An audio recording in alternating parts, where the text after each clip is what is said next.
오늘 함께 보실 하나님의 말씀은 전도서 11장 1절에서 6절까지입니다.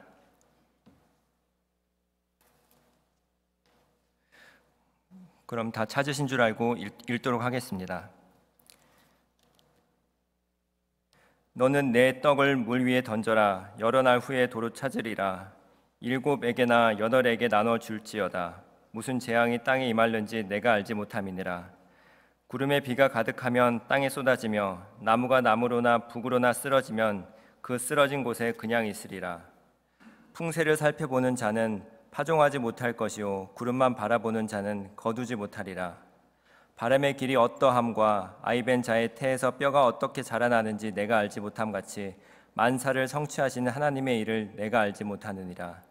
너는 아침에 씨를 뿌리고 저녁에도 손을 놓지 말라. 이것이 잘 될는지 저것이 잘 될는지 혹 둘이 다 잘 될는지 알지 못함이니라. 솔로몬이 우리에게 얘기하는 지혜는 무엇인가? 참 우리가 때로는 착각해요. 믿음은 내가 엄청난 결단력을 가지고 의지한 대로 결단한 대로 밀고 나가는 것이다, 이렇게 착각을 많이 합니다. 저도 젊을 때는 그런 생각을 했습니다. 선교사가 되겠습니다. 그리고 한번 하나님 결심한 것 절대로 꺾지 않겠습니다. 그리고 그것이 자랑인 줄 알았어요. 나는 한다면 해. 이런 식으로 무언가 한 번의 그 하나님을 향한 그러한 헌신이 절대로 꺾어지지 아니한다라는 그러한 그 자랑처럼 생각을 했습니다.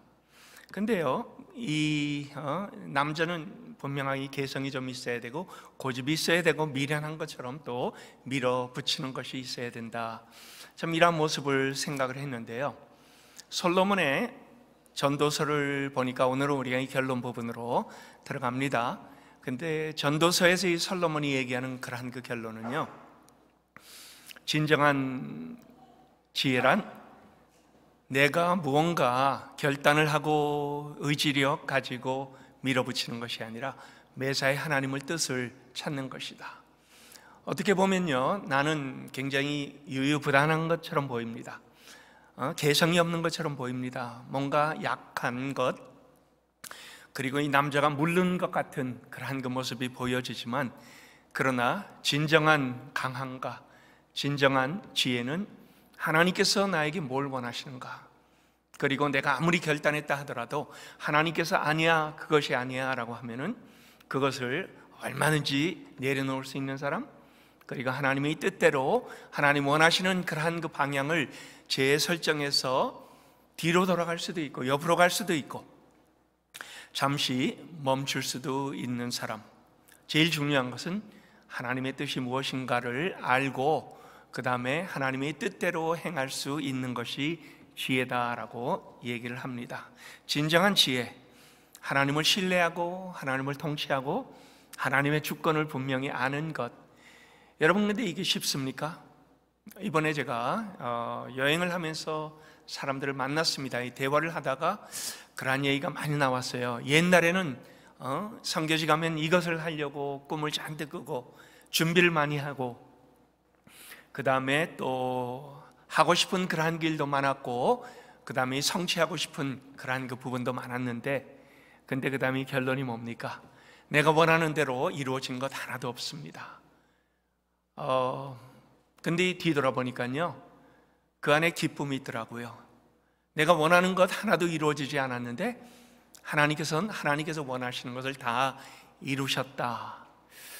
이것 우리가 진정으로 알 때 그 안에서 우리의 기쁨이 있습니다. 그리고 그 안에서 정말 하나님께서 원하시는 그러한 그 귀한 일들을 우리를 통하여 행하에 나가신다 하는 그러한 그 하나님의 섭리에 쓰임받는 도구가 되었다는 그 기쁨이 진정으로 우리 안에 있습니다. 오늘 말씀을 보니까 당대 최고의 지혜자인 솔로몬이 인생에 대하여 내린 결론의 부분입니다. 어리석은 자가 되지 말고 지혜자가 되어라. 이 전체 주제지요. 어리석고 우매자의 특징이 뭡니까? 내 자신을 믿는 자만심입니다. 그리고 교만입니다. 근데 지혜는 하나님을 믿는 것이지요.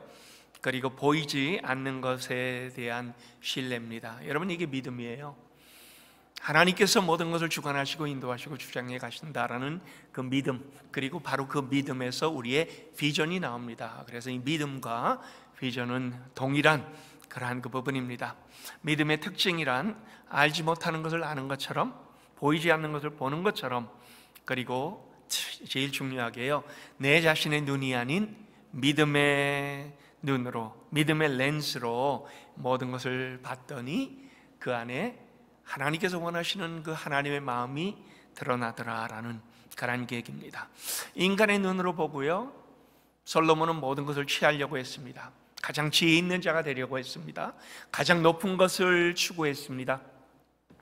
물론 하나님께서 그때 당대에 가장 많은 지혜를 주셨지만은, 그러나 누구보다도 앞서가길 원했고요, 누구보다 더 많은 것을 취하기를 원했고, 그 다음에 그것을 긁어모았고 많은 사람들로부터 인정을 받았습니다. 그리고 그것이 그의 인생의 분명한 동기였습니다. 근데요, 아무리 모아도, 아무리 긁어도, 아무리 높아져도, 아무리 훨씬 더 큰 것을 가져도 만족이 없었어요. 그러면서 그는 결국 뭐라고 합니까? 허무하다. 결국 그의 인생에 대한 결론이 모든 것이 헛되다, 바람 잡는 것이다, 이렇게 얘기를 합니다. 그러다가 이제 더 큰 안목으로 그가 보게 됩니다. 사명자의 눈으로 하나님께서 그의 시각을 바꿔줍니다. 저는 그래서 오늘 여호수아 전도 회원들 여러분들에게요, 이 사명자의 시각이 무엇인가, 그리고 그걸 통하여 하나님께서 우리에게 원하시는 것이 무엇인가 하는 것들을 보기를 원합니다. 여러분, 안목이 바뀌면 어떻게 됩니까? 나 혼자만 살겠다라고 바둥대던 것에서 우리의 시각이 굉장히 넓어집니다. 내 자신, 내 가족, 아니면 우리 전도회, 우리 교회, 내 사업처, 내가 하는 일, 그것만 전부인 줄 알았다가요, 그러다가 하나님께서 그걸 다 무너뜨려 줍니다. 근데 그 다음에 세상이 보이기 시작합니다.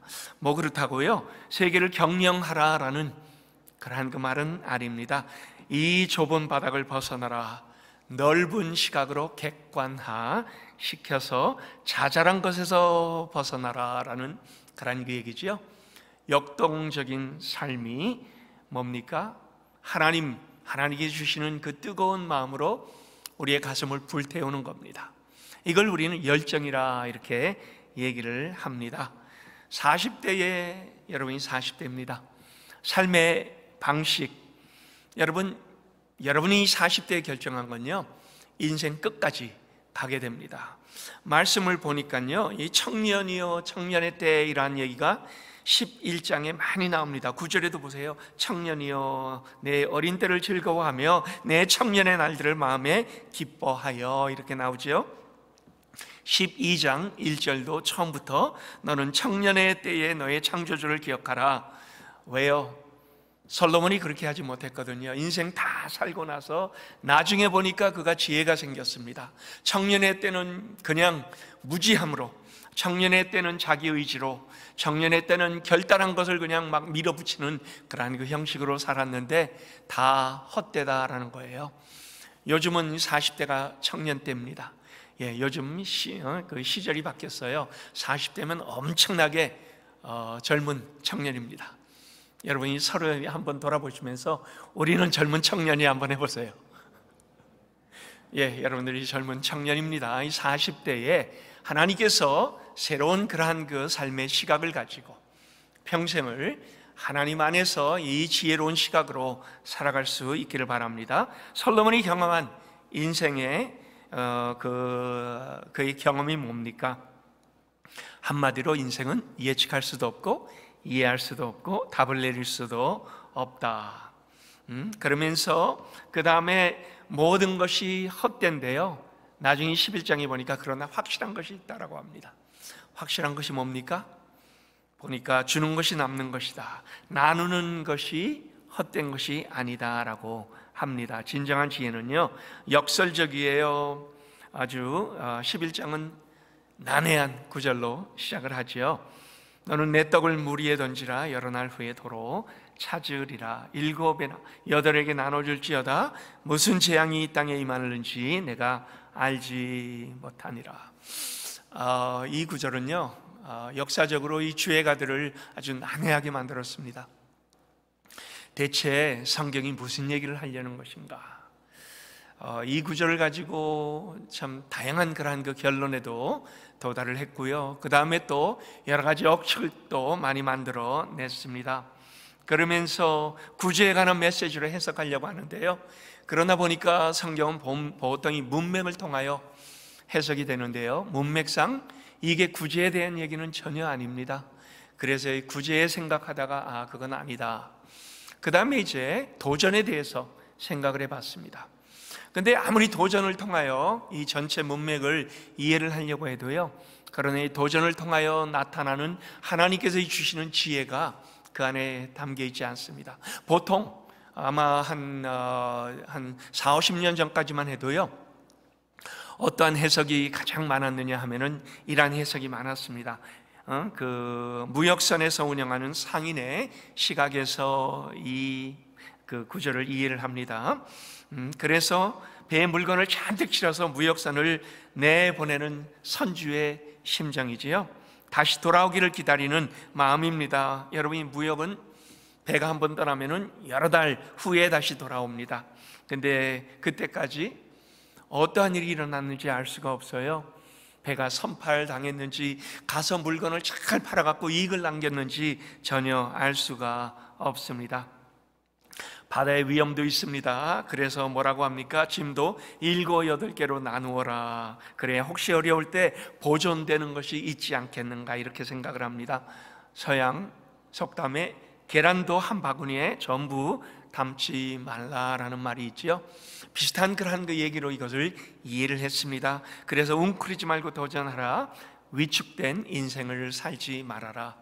근데 아무리 봐도요, 이게 앞에 부분과 뒤에 연결 부분이 전혀 되지 않는 거예요. 그래서 사실은 그럴듯해 보여도요, 합당하지 않았습니다. 그래서 이것도 아니다라는 결론을 내렸습니다. 근데 이 보통은요, 성경은 성경으로 연결을 해야 되지만요, 때로는 하나님께서 역사 속에, 문화 속에 심기어둔 그러한 그 부분이 없잖아 있습니다. 그래서 그때 당시에, 그리고 그 이전에 이어지던 그러한 특히 중동 지역, 그리고 또 이스라엘 역사 속에서 어떠한 얘기가 오는가 하는 것들을 봤더니요, 여기에 대해 하나님께서 문화를 통해서 주시는 말씀이 너무나 분명히 있습니다. 흔히 있는 이야기예요. 그 지역에서는 누구나 아는 얘기들, 할아버지가 손자들을 무릎에 앉혀놓고 하는 그러한 그 얘기가 바로 이 말씀이 나타나게 되었습니다. 내용이 이렇습니다. 왕이 하루는 자기 아들을 데리고 사냥을 나갔습니다. 근데 나갔다가요, 이 산지가 너무 험난해갖고 아들이 길을 잃고 아들을 잃어버리고 말았어요. 군대를 다 총동원해갖고 아들을 찾았는데 찾지를 못했습니다. 계속 확대 수색을 했지만 찾지 못하고 1년이라는 그런 그 시간이 걸렸습니다. 근데 1년 후에 아들이 돌아온 거예요. 누군가가 배를 타고 가다가 무인도인데 아주 외딴 한 섬에 강 가운데 있는 섬에 그 왕의 아들이 고립되어 있는 것을 발견하고 왕께 데려왔습니다. 섬에는 먹을 것이 아무것도 없습니다. 근데 아들이 1년 지나면서 살아있어요. 고립된 무인도에서 살아있습니다. 왕이 너무 의아해서 물어봤습니다. 어떻게 살아있느냐 그랬더니요, 매일매일 누군가가 그 보따리 하나가 물에 둥둥 떠서 오는데 이제 나뭇가지를 펼쳐갖고 잡아보니 떡이 들어있더래요. 그걸 먹고 힘을 냈습니다. 보니까 그 다음날 또 떡이 떠내려옵니다. 그걸 붙잡고 또 먹었습니다. 이게 매일, 그리고 근 1년 동안 진행이 되었습니다. 왕이 너무 신기해갖고 그 위에 있는 마을을 다 뒤져갖고 그렇게 한 사람을 찾아보았습니다. 그랬더니 그 사람이 나타났는데요, 이 사람은 떡을 물에 던지면은 도로 찾으리라 라는 그 속담을 믿고 한번 실험해 보기로 하고 계속 떡을 물 위에 던진 겁니다. 근데 그것을 그 무인도에 갇혀 있는 왕자가 받아갖고 먹었던 거지요. 왕이 너무나 기뻐서 그 사람에게 아주 많은 상을 내리고 그 사람은 결국은 그 말대로 그대로 이루어진 겁니다. 빵을 물에 던졌더니, 떡을 물에 던졌더니 나중에 도로 찾았다, 더 크게 더 많이 찾았다라는 그런 그 얘기입니다. 여러분, 근데요, 하나님께서 이 말씀을 성경에 담아놓은 이유가 뭡니까? 하나님이 하시는 일에 전말이 바로 이 안에 담겨 있다라는 거죠. 하나님의 지혜가 이 속에 담겨 있다라는 그런 겁니다. 내 먹는 식물, 여러분, 이 먹는 식물을 물 위에 던지라는 말씀은요, 저 흘러가는 강에 던져 버려라 라는 그런 그 말입니다. 자, 근데 한번 보세요. 강물에다 먹을 걸 던지면 찾을 수 있습니까? 없습니까? 찾을 수 없습니다. 일시적으로 언제 도로 찾습니까? 못 찾아요. 전혀 못 찾습니다. 물 위에 먹을 걸 던지는 사람은 도로 찾을 생각을 하지 않고 던지는 거죠. 자, 낭비 같아 보이고요, 도저히 거둘 수 있는 가능성조차 없어 보입니다. 근데 역설적으로요, 식물을 물 위로 던지니까 나중에 하나님께서 이 다른 방법으로 다시 찾게 해주셨다라는 그러한 겁니다. 이게 이 진정 던지는 것의 성경적인 그러한 그 의미다라고 얘기를 하는 거죠. 당장 지금은 내게 보상이 없는 일을 내가 뭔가 던지는 것처럼 하더라도, 그러나 하나님께서 주시는 지혜는 내 것을 위하여 움켜쥐는 것이 아니라 남을 위하여 내어놓는 것이다, 그리고 던져버리는 것이다, 그리고 그것이 다른 사람에게 도움이 되고 다른 사람들에게 많은 유익이 되는 그런 그 삶을 살아갈 때 하나님께서 그것이 지혜다라고 얘기를 하는 것이다, 이렇게 말하고 있습니다. 여러분이 일단 한번 던졌으면요, 일단 한번 졌으면은 우리는 잊어버려야 됩니다. 그게 진정 던지는 거예요. 보상이 없는 일에, 근데 한번 생각해 보세요. 세상은 그러한 그 일에 시간을 쓰고 재물을 쓰고 그러한 일에 마음을 씁니까? 그러한 세상 없습니다.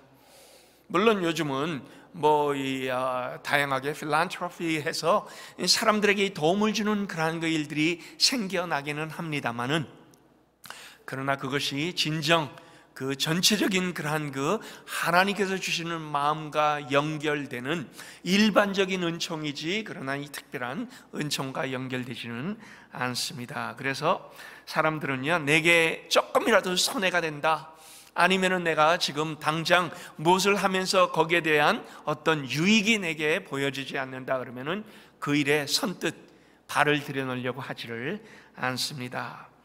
확실한 이익 보장이 있을 때, 그리고 거기에 대한 무언가 내게 유익이 돌아오는 확률이 나타날 때 그 일들을 하는 것이 다반사지요. 성경은 그러나 보물을 하늘에 쌓아두라라고 합니다. 근데 여러분이 그 명령을 지키기가 믿음이 없으면 참 힘듭니다. 보물을 땅에 보이는 것에 투자하는 것이 확실해 보이지요.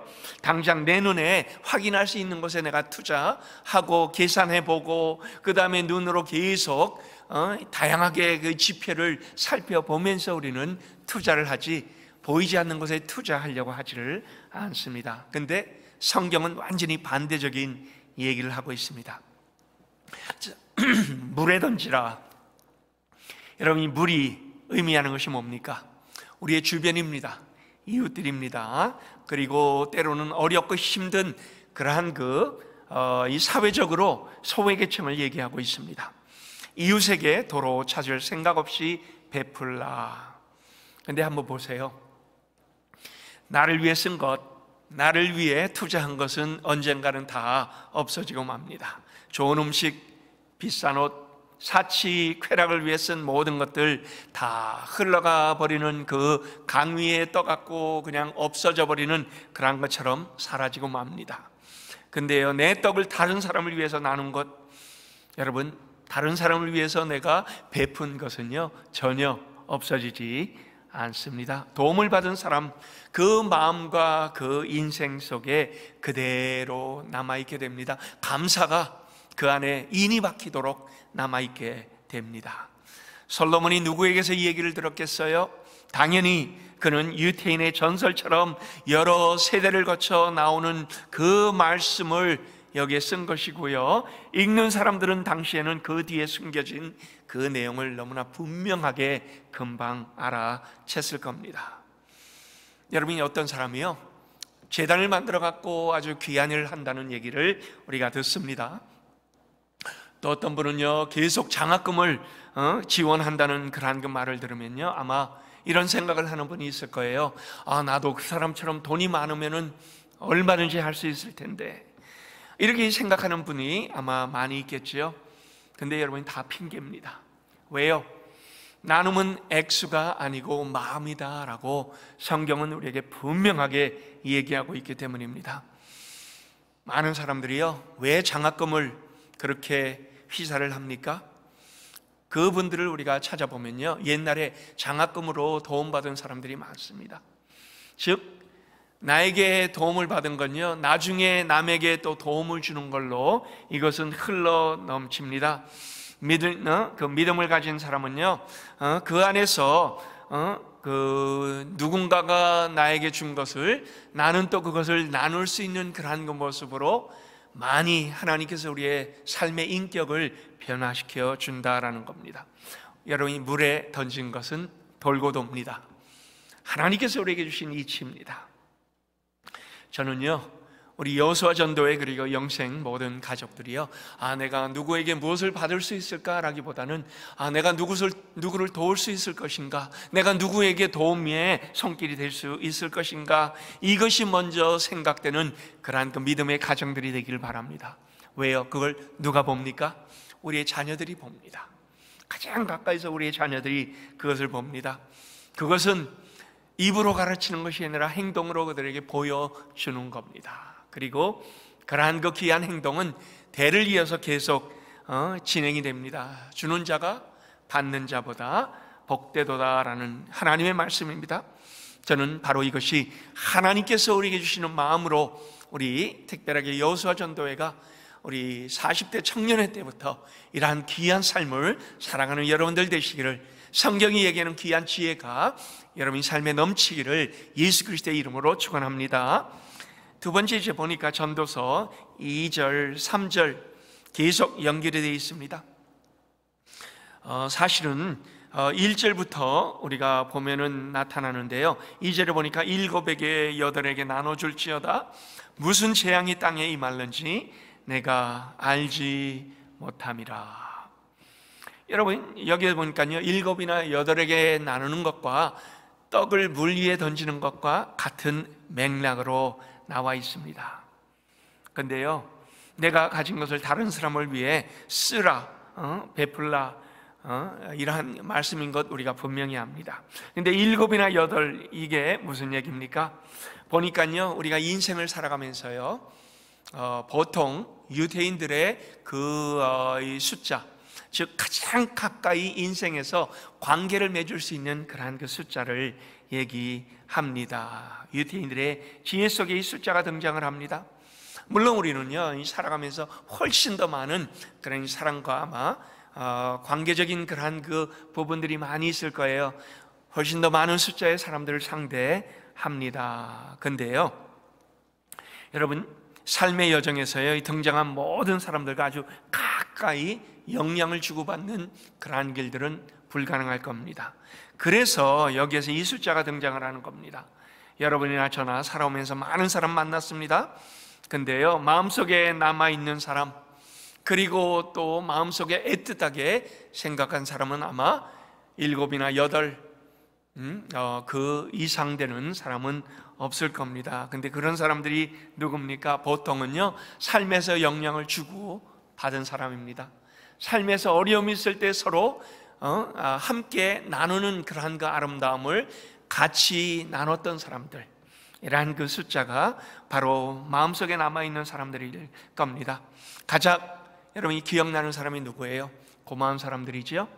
그리고 또 흐뭇함이 그 사람을 생각할 때 우리의 마음속에 남아 있습니다.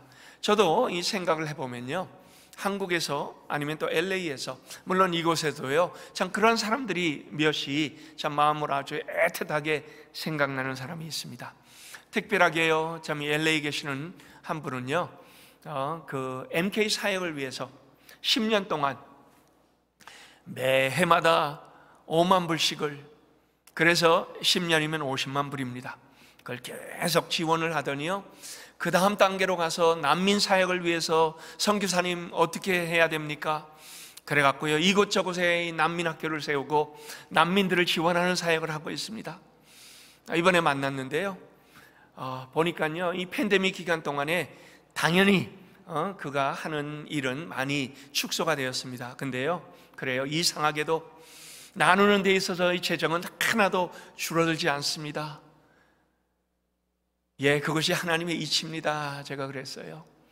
나누는 데 있어서는 재정이 하나도 줄어들지 않습니다.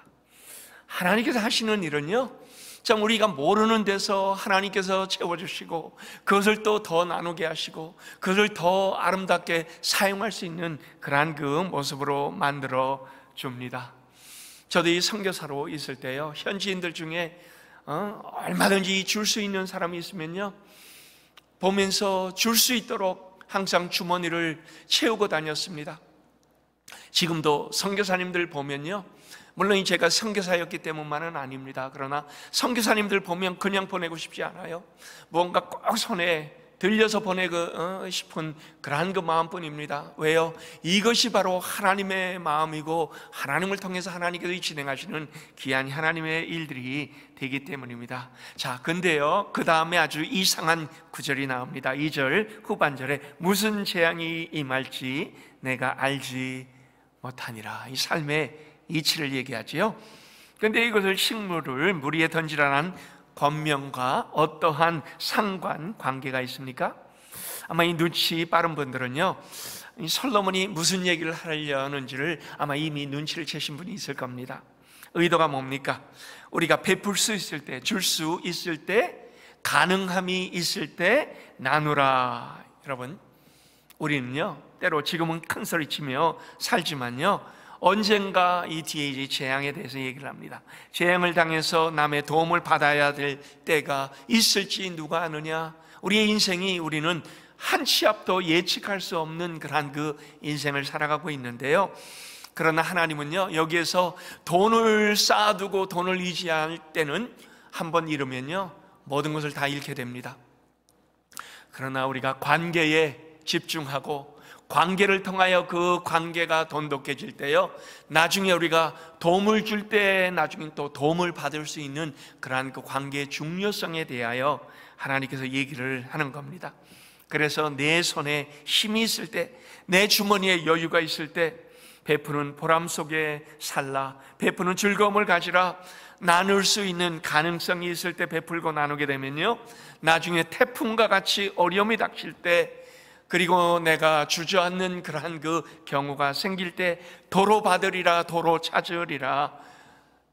하나님께서 떡을 물 위에 던지면은 반드시 도로 돌아오리라 라는 이러한 그 지혜로운 말씀에 대한 분명한 보상을, 분명한 약속을 주시는 말씀입니다. 3절에 보니까 재미있는 문학적인 표현을 씁니다. 2절하고 곧바로 연결이 되어 있습니다. 구름에 비가 가득한 것, 강한 태풍을 얘기하는 것, 그리고요, 이런 태풍이 땅에 지나가면요, 어떻게 됩니까? 나무가 쓰러져요. 자, 근데 한번 보세요. 우리가 살아가면서 겪게 되는 어려움, 고난이 바로 여기서 얘기하는 구름에 비가 가득하고 태풍이 땅에 지나가는, 그리고 나무가 쓰러지는 것을 다 얘기를 합니다. 근데 여러분, 갑자기 오는 태풍 예측도 하지 못합니다. 어디에서 불어서 어디로 갈지 우리는 모릅니다. 이유도 모르는 채로 재앙을 맞이할 수가 있다라는 거죠. 자, 근데 한번 보세요. 나무가 쓰러집니다. 근데 나무가 어느 방향으로 쓰러질지 여러분이 압니까? 태풍이 오면 분명히 태풍이 오는 쪽에서 나무가 이쪽으로 쓰러질 것이다. 근데 나무는 때로는요, 반대쪽으로 쓰러질 수도 있습니다. 어느 쪽으로 쓰러질지 우리는 모릅니다. 자연의 이치 속에서요, 결과만 알게 된다라는 것입니다. 여러분, 우리가요, 오늘날 많은 것 가졌다고 우리는 섰다고 자만할 때요, 혹시 쓰러지면 나무처럼 움직이지도 못하고 망할 수 있을지, 못 일어날 수 있을지 누가 아느냐? 그러면서요, 성경이 우리에게 뭘 얘기합니까? 망하기 전 내 손이 힘이 있을 때 베풀어 주라. 혹시 내가 나중에 쓰러져 못 일어날 때 다른 사람의 도움을 받아서 일어날 수 있을지 누가 아느냐. 여러 인생의 삶에서 도와주고 나눠주며 인생의 경륜이 됩니다. 꼭 여기 포인트를요, 이 태풍에 두지 말고 혹시나 있을 인생의 여러 굴곡 속에 나눔과 같이 이렇게 세워줌, 하나님은 여기 초점을 두고 이것이 인생의 지혜다라고 얘기를 하는 겁니다. 여러분, 혹시 여러분 중에요, 내가 더 부자라면 내 것을 남을 위해서 더 많이 내어줄 텐데 라고 하지 마세요. 시간도 돈도 없다는 것 핑계일 뿐입니다. 여러분, 이 부자만 나눌 수 있는 것 아닌 것 우리 모두가 너무나 잘 압니다. 만일요, 베푸는 것이 일상이 되지 못하면요, 나중에 우리가 큰 부자가 돼도 사실 이것은 못합니다. 없을 때 해야 많아도 그 비율대로, 그리고 그 풍성함대로 우리가 얼마든지 더 나눌 수 있다라는 거죠. 평소에 꾸준하게 베풀고 나누고 주변을 돌아보고, 그 다음에 주변에서 힘들고 어려운 자를 위하여 살아가라라는 그러한 그 도전입니다. 잠언 19장 17절입니다. 가난한 자를 불쌍히 여기는 것은 여호와께 구워드리는 것이니 그의 선행을 그에게 갚아 주시리라. 하나님께서 뭐라고 합니까? 우리가 그 일을 할 때 갚아주시는 분은 바로 하나님이시다라고 합니다. 이게 바로 도로 찾는 복입니다. 지금은 떡을 물 위에 던지는 것 같지만 여러 날 후에 다시 찾는 것, 하나님께서 우리 마음을 보시면서 채워주신다라는 거죠. 나눠준 복이 언젠가 다시 받는 복이 될 수 있도록 하나님께서 우리 여호수아 전도의 모든 회원들에게 이러한 귀한 삶으로 채워주시길 바랍니다. 우리 찬양곡이 있어요. 참 좋아하는 찬양곡입니다. 사랑은 참으로 버리는 것, 버리는 것, 버리는 것, 사랑은 참으로 버리는 것, 더 가지지 않는 것. 근데 이 후렴이 너무 좋습니다. 이상하다 동전 한 입, 어떻게 돼요? 쓰고 나눠, 죄송합니다. 움켜 잡으면 없어지고, 쓰고 빌려주면 풍성해서 땅 위에 가득 차네. 그러면서 이 사랑은 참으로 나누는 것이라고 합니다. 사랑과 동전을 어떻게 해요? 동일한 특성으로 놓고 얘기하고 있습니다. 동전만이 아니죠. 우리의 나눔의 마음입니다. 결론을 내겠습니다. 5절에 보니까요, 결론이 나와요. 만사를 성취하시는 하나님의 일을 내가 알지 못하느니라. 하나님의 보이지 아니하는 손길이요, 우리와 함께 일을 성취해 가신다라는 겁니다. 우리가 보기에는요, 때로 하나님께서 안 계시는 것 같기도 합니다. 하나님께서 이 일을 진행하시는 것이 우리 눈에 전혀 느껴지지 않을 수도 있습니다. 하나님의 일이 성취하시는 그 방법이 여러분, 우리가 어떻게 알아요? 우리는 인간입니다. 하나님의 그 차원에서 하는 일 우리가 깨닫지도 못하고 알지도 못하고 알려고 해서도 안 됩니다. 근데요, 뭐라고 합니까? 우리가 계산할 수 없는 것이 바로 지혜다. 만약에 우리가 계산하면 어떻게 됩니까? 내가 이렇게 하면 하나님 저렇게 해주시겠지. 이건 흥정이에요.